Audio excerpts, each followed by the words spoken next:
Governor Wes Moore has repeatedly promised transparency in his administration. But when it comes to some allegations of wrongdoing inside state government, the governor and his team are not answering questions. Tessa Bentulin reports. Governor Wes Moore has made transparency a cornerstone of his administration. This bipartisan commission has, I think, done not just a good and admirable, but a very transparent job. I believe government should be transparent. Spotlight on Maryland, along with our media partner, the Baltimore Sun, found more than 60 public statements where Moore pledged openness. From signing the Transparent Government Act to promising to modernize government by fixing its systems that are clearly broken but haven't been touched, to saying people know and realize the administration believes in full transparency. We asked some lawmakers if they believe that commitment has held up since Moore took office in 2023. Well, I don't think it's doing well, and we need to be more transparent. We're $1.4 billion in the hole going into this session after raising $2 billion of taxes just 9 months ago. But I think this is a history that we're having with today's Democratic Party where they pushed out these wild ideas and then they're just not accountable. When I started, I said I will look at this from the lens of affordability, accountability, and opportunity. We are taking it on, and I can only control us, and I can tell you that we are on it. However, when Spotlight began asking questions about alleged wrongdoing inside state government, the administration stopped answering. Here are two examples of that. The first, whistleblowers allege Maryland officials crafted a scheme to avoid federal penalties for SNAP, the Supplemental Nutrition Assistance Program. It raised questions about whether state leaders improperly manipulated data to shield the state from financial consequences. Moore denied the allegations and said an investigation would be made public, but his office has not responded to repeated requests from Spotlight on Maryland for details on that investigation. The second example, another Spotlight investigation that centers on a Department of Human Services employee who billed taxpayers $400 for massages.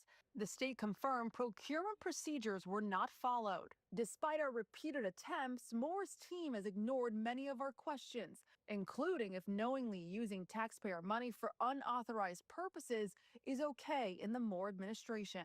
State law calls for automatic termination in cases involving theft of state property over $300.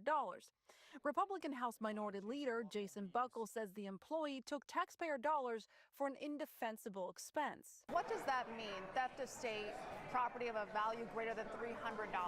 You know, I think that it's a little ambiguous, but a common sense reading of it would imply that if you're defrauding people of taxpayer dollars, if you're spending money of taxpayer dollars to obtain a service or a good that's outside of the scope of your employment, to me, that would qualify for the grounds for dismissal under that statute.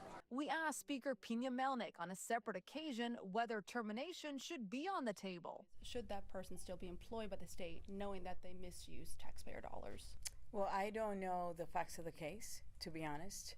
I know that if having been a lawyer, if someone has been found guilty, right, then you have the facts and that person, will be sentenced or punished, right? So I know that we have things in place in government to do that.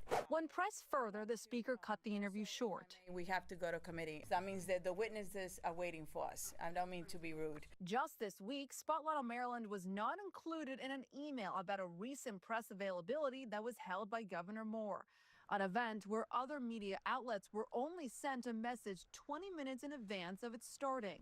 We asked Moore's team why we were excluded.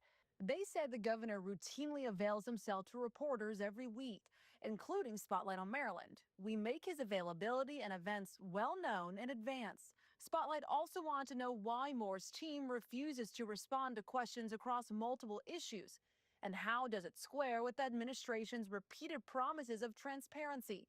In response, the governor's office explains, "We know that your organization in particular seems focused on a particular definition of transparency. Do you always include the facts presented to you, even if they contradict a given hypothesis? We ask because the insistence that we are not transparent does not accord to the facts. Since January 1st, the governor has done over 80 interviews, more than events, and we have answered hundreds of inquiries. If that isn't included in your reporting, then you are not telling the whole story." No matter the story, we will always ask tough questions to our elected leaders. in Annapolis. Tessa Bentulin, Spotlight on Maryland. If you have a tip for our Spotlight on Maryland team, you can call them at the number on your screen, 410-467-4670.